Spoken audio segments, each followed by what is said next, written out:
સામે આવી રહ્યા છે। અમદાવાદનો ચીફ ફાયર ઓફિસર લાંચ લેતા ઝડપાયો। ચીફ ફાયર ઓફિસર અને વચેટીઓ 36,000ની લાંચ લેતા ઝડપાયો છે।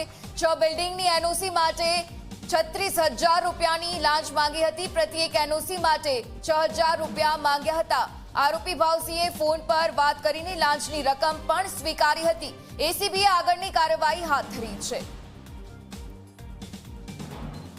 તો અમદાવાદનો ચીફ ફાયર ઓફિસર લાંચ લેતા ઝડપાયો। ચીફ ફાયર ઓફિસર અને વચેટીઓ લાંચ લેતા ઝડપાયો છે। આ લાંચની રકમ પણ સામે આવી છે। રૂપિયા 36,000ની લાંચ લેતા ઝડપાયા। 6 બિલ્ડિંગની એનઓસી માટે 36,000 રૂપિયાની લાંચ માંગવામાં આવી હતી। જો કે પ્રતિ એક એનઓસી માટે 6,000 રૂપિયા માંગવામાં આવ્યા હતા। આરોપી ભાવસિંહે ફોન પર વાત પણ કરી અને લાંચની રકમ પણ આખરે સ્વીકારી લીધી છે। જો કે એસીબીએ આગળની તમામ કાર્યવાહીના ચક્રો ગતિમાન હાલમાં શરૂ કરી દીધા છે। તો ટીવી સ્ક્રીન પર આપ તસવીર જોઈ રહ્યા છો।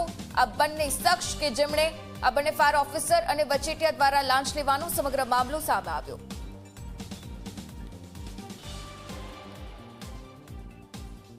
વધુ એક મહત્વના